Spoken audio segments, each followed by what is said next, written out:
At ito na nga ang part 3 ng aking birthday vlog. O diba, almost 3 months bago na-upload. Ito na nga yung vlog kung saan tinry namin yung breakfast buffet ng Acacia Hotel at ang kanilang swimming pool. Almost 7 AM na nga nung nakababa kami dyan kaya medyo marami na ring tao. Buti na nga lang at wala masyadong bata kaya meron pa kami nagamit na high chair. At dahil nga marami na ring tao, nahihiya na rin ako mag-video dyan sa mga pagkain. Kaya itong video ko, mabilis ang video na lang to. Yung una ko ang hinanap dyan ay yung bacon. Kaso yung bacon pala nila dito ay upon request. Hindi nga siya katulad sa ibang breakfast buffet na kukuha ka na lang anytime. Ito nga yung kanilang egg at bacon station. Ito naman yung mga sangkap na pagpipilian mo kung magpapaluto ka ng egg omelette. Ilalagay mo nga lang siya sa plate at ibibigay mo siya dun sa magluluto. At ito na nga yung napili ko. Ito na nga yung nalutong egg at yung bacon na nirequest ko. At dahil nga nahihiya na akong mag-video yung ibang food station, pinicturan ko na lang.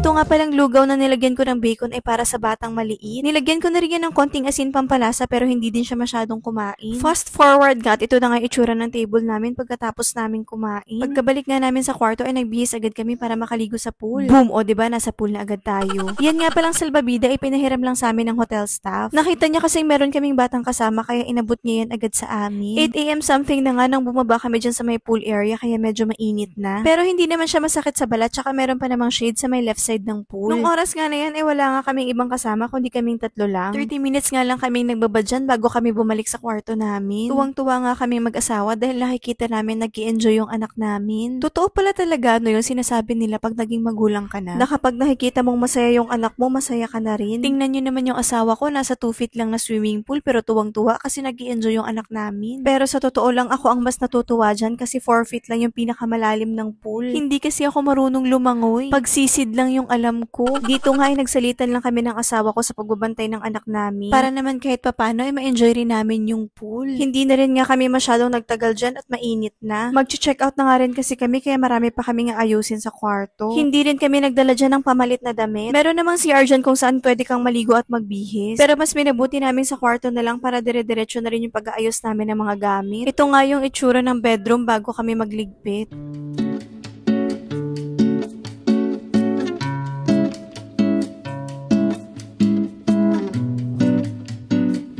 Ganito nga rin yung ginagawa namin mag-asawa bago talaga kami umalis sa mga hotel na chine-check-in na namin. Inaayos talaga namin kahit papano yung bed at saka nililinis yung mga kalat. Para naman kahit papano ay hindi naman siya ganun kagulo na iiwan namin. At nakakatulong din to sa amin para ma-check namin kung meron pa ba kaming nakalimutang gamit o wala. Ito naman yung itsura ng CR dito sa bedroom. Ganito ko lang yung lilinisan.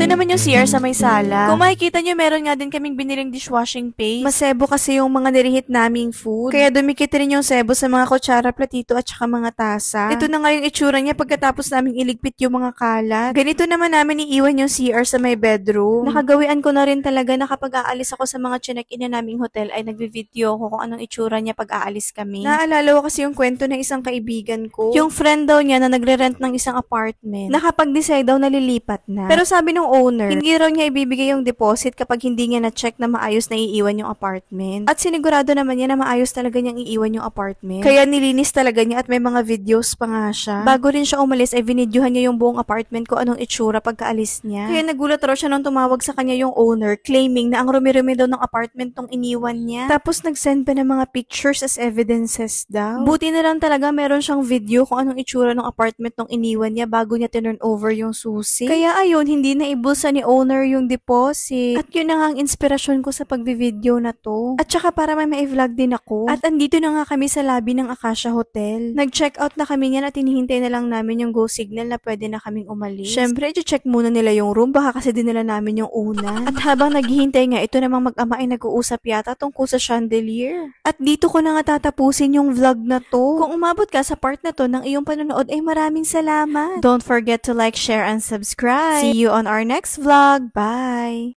Let's go na!